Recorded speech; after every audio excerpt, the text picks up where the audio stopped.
وَمَا أُمِرُوا إِلَّا لِيَعْبُدُوا اللَّهَ مُخْلِصِينَ لَهُ الدِّينَ صَدَقَ اللَّهُ الْعَلِيُّ الْعَظِيمُ.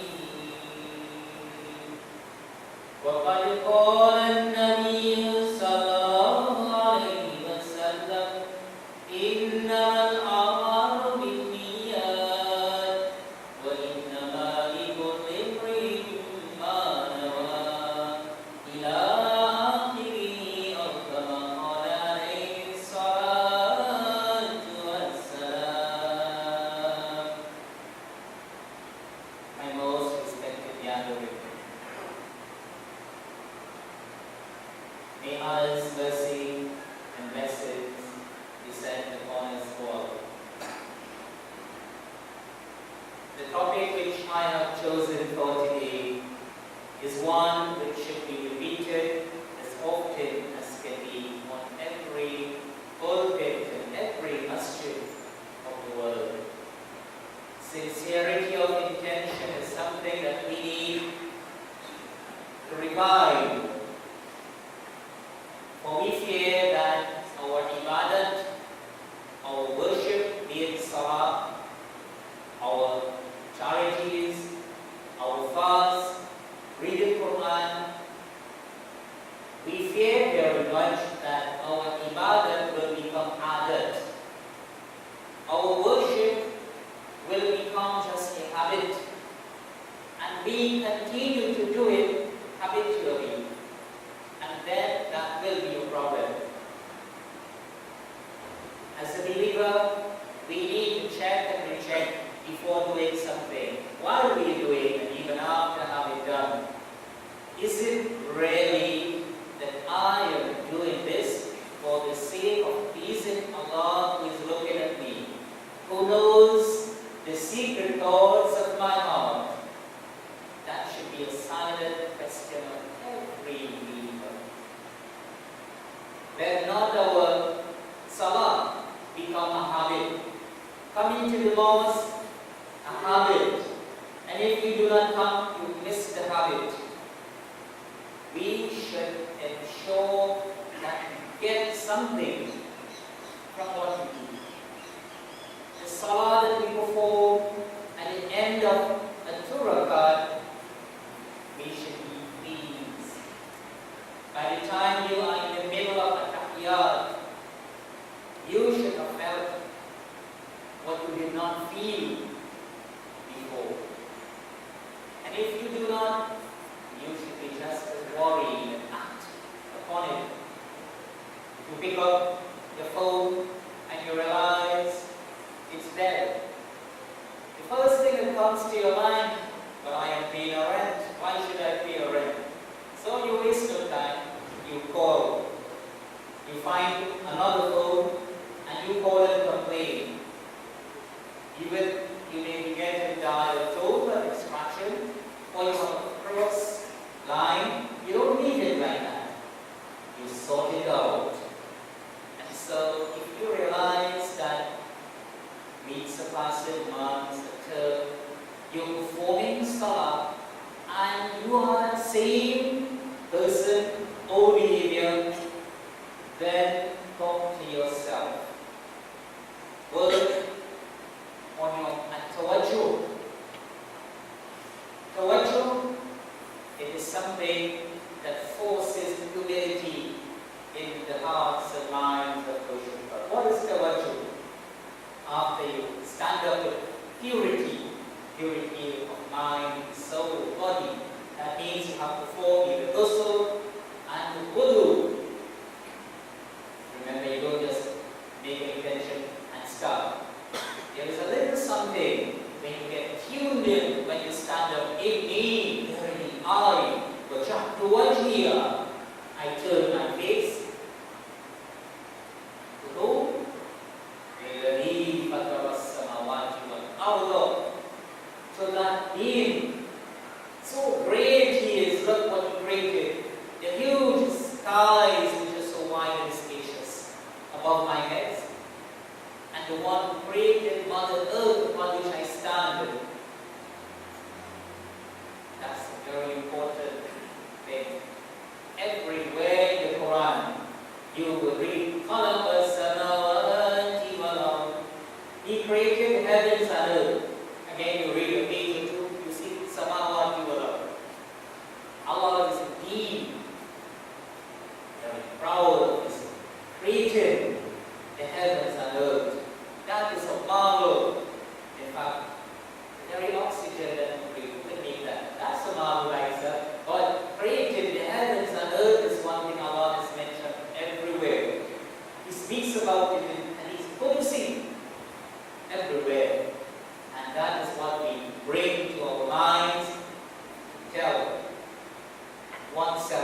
I stand before a king who is the king of kings, who is so capable, the Qadir, the one who is able, and I am not able. You correct your intention. You come to the laws will have anyway. And you have 400 people. Your intention, nawaitu an usalliya lillahi ta'ala. I intend to perform salah for Allah Ta'ala. And there are 400 people with you. If you happen to come, sometimes may happen that you are in a place and you are there alone. The niyat doesn't change. Nawaitu an usalliya lillahi ta'ala. I intend to perform my salah for the sake of Allah. And you are there alone. For the crowd might be very small. So our intention is a very important thing. That's why right from Markets we learn most of the niyat, nawaitu, nawaitu. Everywhere is nawaitu. Nawaitu means I intend. From the word niyat, niyat comes from the heart, and that is where Allah subhanahu wa ta'ala looks.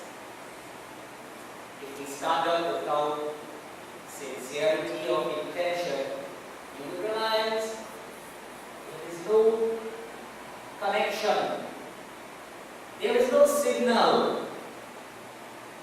These days we are hearing very much, if you follow it, that aircraft which has been missing. We always thought that when huge countries come together, governments, they are very capable, and we have seen for ourselves that they have been failing to locate an aircraft with all the modern technology. I would say that there was no signal, radar is not working. We see the greatness of Allah subhanahu wa ta'ala. When a servant he recites La ilaha illallah Muhammadur Rasulullah, there is none worthy of worship but Allah. Muhammad upon whom he is his servant and messenger with sincerity. Look at the kinds of signals. Look at the power. In Hadith, we are told, a servant recites these words sincerely, it rocks a hole in heaven into paradise. Very forcefully, look at the signals. That servant can be anywhere on land, on air, or on sea. And what he said, sincerely, La ilaha illallah Muhammadur Rasulullah. Whatever distance that would be, we see it, there is no loss of signals, no weak signals. It rocks that hole in paradise. Hadith, authentic. Thereafter, Allah subhanahu wa ta'ala, who is an authority, would question, Limada tatahawra? Why are you shaking like this? And Allah knows best, but that is what the angels testify. Allah will not ask the question because He doesn't know. He asks so that it can be a testimony. Why do you shake like this?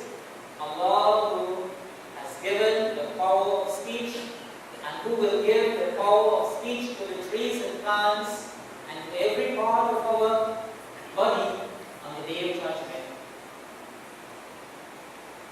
He will give the power of speech to that hole to reply and shake like this, because on earth there is a servant of yours reciting La ilaha illallah Muhammadur Rasulullah. And my Lord, I will not cease to shake unless you forgive that reciter all the sins. Take note. One servant is saying La ilaha illallah Muhammadur Rasulullah. When the whole world is engrossed in their own business, in amusement, the servant in this time is saying La ilaha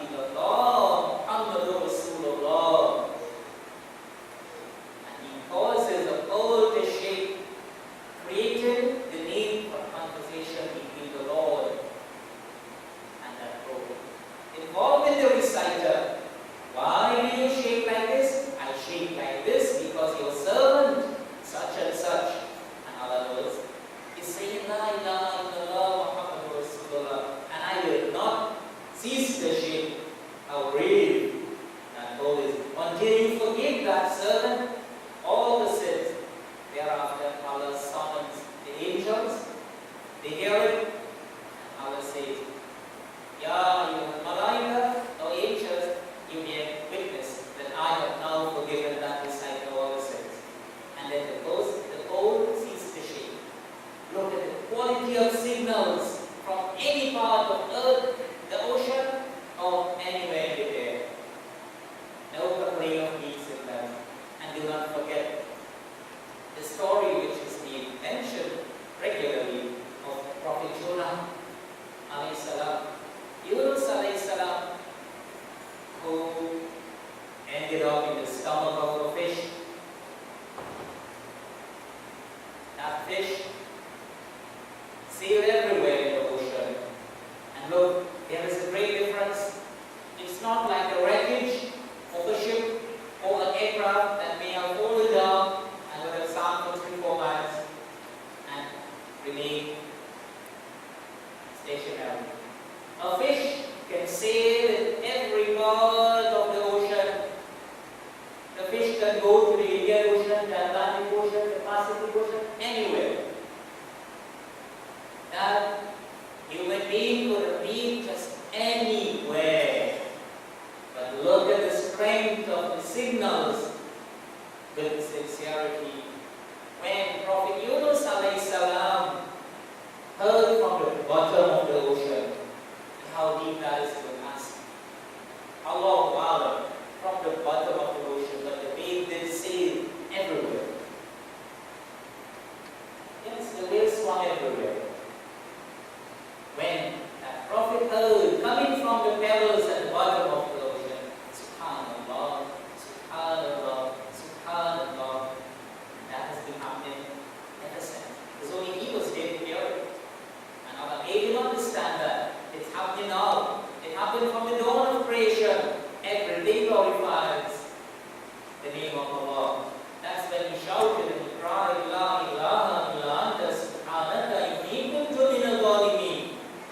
With the strength of the signals, it rocked the heavens. The angels felt it. They were made to hear that voice. They even said, this is a faded voice. Very faded and deep song. But it reached. But they said, Ma'ruf, Sawtul Ma'ruf, this seems to be a voice that we know, recognize. Allah said, don't you know who is that? That's my servant Yunus. Is it the Yunus who used to engage in the Quran? Remembering you here and there and everywhere? Allah said yes. The angels now interceded. Oh our Lord, will you now not help him? Allah said, Bala, of course. Look at the kind of conversation. Find it in the commentaries of Quran, Hadith, that will strengthen us and encourage us to engage in dhikr wherever we are. Ta'araf ila Allahi fil raha, ya'rifka fi shiddah. In Hadith we learn, become known to Allah when all is fine. When you are in prosperity, you are in great success. Oh, everybody, talk about Allah, talk about His greatness, be thankful, celebrate. That's right in order. Do not wait for someone to get in an accident, then to read some verses of Quran, then to have a little gathering. No. Become known to Allah. When you are in prosperity, ya'rifka bi shiddah. He will surely recognize you in adversity when you have difficulties. Allah appreciates that very much. My brothers and sisters, we must take note. These lessons are carried in the Quran. The Quran is not a secret book.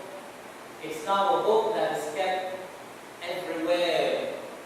Copies of the Quran are in airports. Now in airports you have prayer room where anyone can enter. They are in every library, in every every language. It's not a secret. All the stories and events are carried in the Quran. And look what Allah said. وَلَقَدْ جِئْنَاهُمْ بِكِتَابٍ. And indeed, we have brought to them, the people of the world, we have brought to them kitab, a book, the Quran.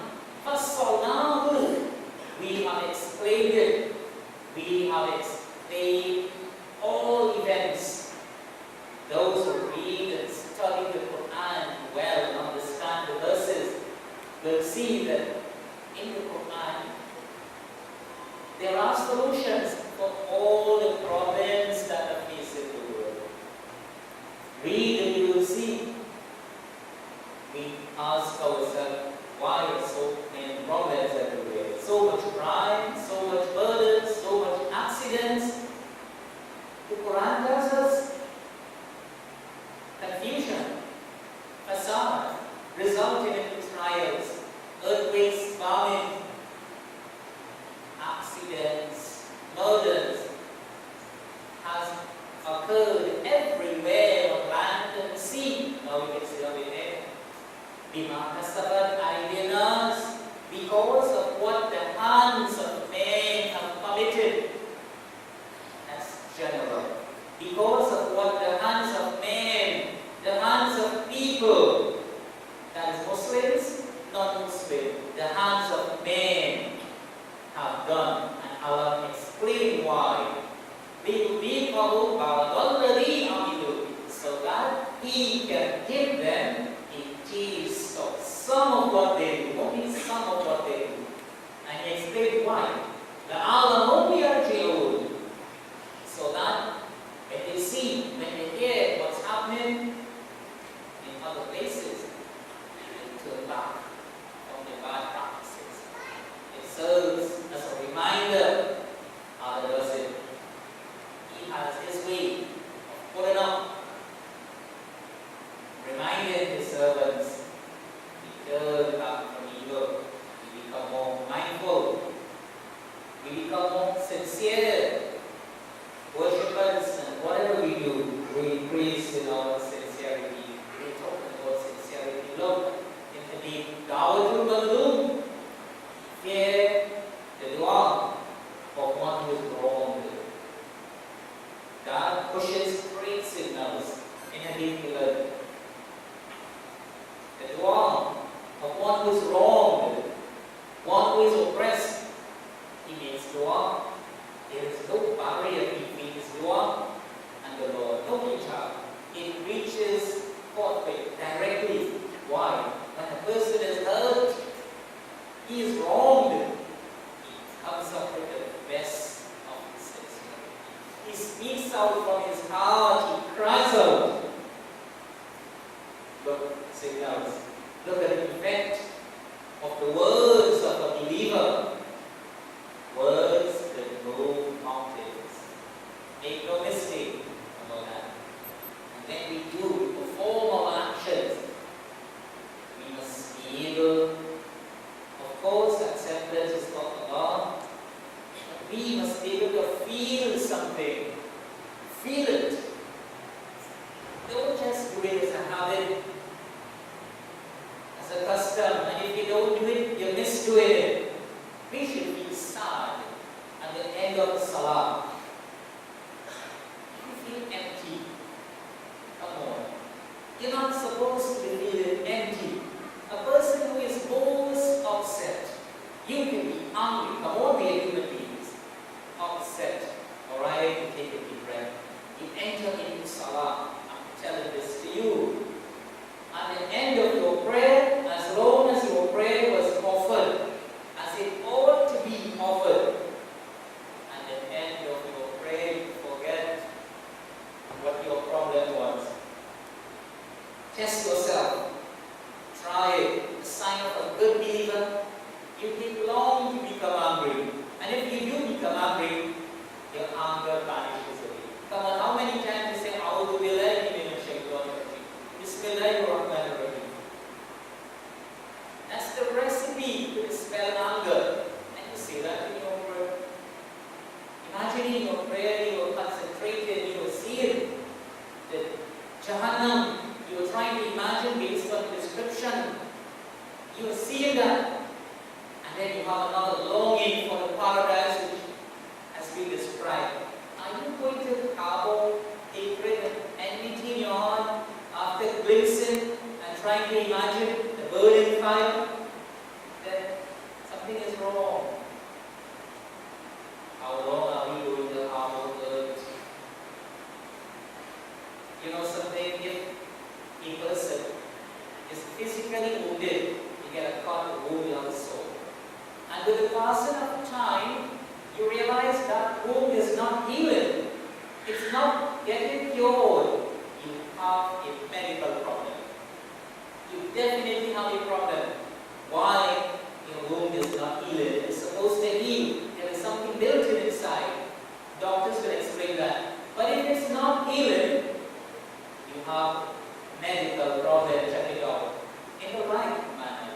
As a human being, if years pass and you have your hurt and you have your issues and it's not disappearing with salah and with your ibadah, you have a problem in your deen, your aqidah is bad, your niyyah, your intention is bad, which you have to correct. That's something we got to work on. It insists on results. Some people, after having performed salah, and they felt that it was not up to standard, they went back, perform the prayer again. That's how they operate. My brothers and sisters, let's work towards improving ourselves everywhere in the world. Regardless of what be your madhab and what be your school of thought, it's a dua in the Quran when you pray for disease. You end. وَلَا تَجْعَلْ فِي قُلُوبِنَا إِلَّا لِلَّذِينَ آمَنُوا. You pray, Lord, oh Allah, do not pour onto the hearts, do not pour onto our hearts hatred, enmity, and envy of those who believe. It's not only you are making this dua, it's not only the Muslims of Trinidad and the Caribbean making this dua. This dua is being made by all believers at all times. And if you realize that your heart continuously carry hatred, rancor, then you should become worried as to what is your status. You should worry what is the level of your iman when it is being said in dua. Quranic words, do not go onto our hearts that rancor and hatred of those who believe. Be very careful. You can dislike the actions of a person. None of us is allowed to hate a person. We are not allowed to. No. We are not allowed to do that. To display that arrogance and hatred, we seek refuge in Allah from this in all sincerity. My brothers and sisters, again I am explaining, the deen is wider than coming to mosque or praying salah. That's just one fundamental. Salah is one fundament. What I am saying, as much as you can, we all have to keep the houses of Allah everywhere filled and prosperous, filled with activities. But we sometimes get it wrong. If coming to the mosque is being taken away from one's life, you are left with nothing again, then that's the problem. Deen, Islam is not just about coming to mosque. It's much wider than that, more comprehensive. We have to live good with people. We have to live nicely with our parents, the wife and our children, our neighbors. All that is part of the deen. And generally, live nicely with people. That's important. Then, the level of our salah will be quite different. May Allah subhanahu wa ta'ala help us and cause us to avoid doing things to hurt ourselves and to hurt other people. Man dara mu'minan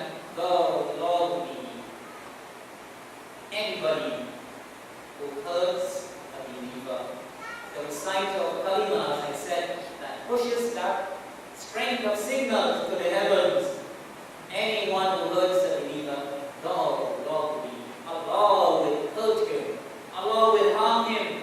And when Allah comes to harm a person, you can call the whole world to help you. You will be in trouble. You lose what you have. You are in grief. You are being immersed in grief. And you have no answers. You cannot find peace. My brothers and sisters, let us look for peace. Let us beg Allah for peace through our sincerity. Through sincerity, we develop such peace. It's unbelievable. You serve Allah. Whatever you do it for Allah. Whether you are being complimented, whether you are being hurt, you are being criticized. Your goal is to make Allah happy, to keep the deen alive. Even if someone abuses you, strangely, it happens. The abuse comes to you well converted, as if you are being praised. And sometimes you miss it if it doesn't come your way. Abuses come to you converted into praises. It does the work of the microphone. Just like the microphone converts sound waves into electrical impulses, and the speaker, after the waves have been amplified, converts those electrical impulses back into sound waves so you can hear it. The air drums can read it. So too, when you are sincere, you are humble, someone could abuse you in all manner. You take it like praises. Let's look for the peace that comes from Allah. With peace in our life, whatever you do, you enjoy. Not just your salah, not just your fast. You enjoy the moment you spend with your family, your job. A true believer enjoys working to please the employer. A true believer is made to enjoy whatever the trips you make, your journeys, you are made to enjoy it. No matter how laborious your work is, Allah makes you enjoy that. You find such peace. Allahumma salam. Oh Allah, you are the Lord of peace. Wa minka salam. And from you comes peace. Wa ilayka yarji salam. And on to you returns peace. Hayyina rabbana bisalam. You cause us to live in peace and admit us into the house of peace. May Allah make us among His very sincere servants. So that, inshallah, there can be strong signals reaching the throne, reaching the arsh of Allah, whatever we do. Dua, salah, zakat, charity, whatever, let it be done sincerely so that it can reach and we can get it. Barakallah.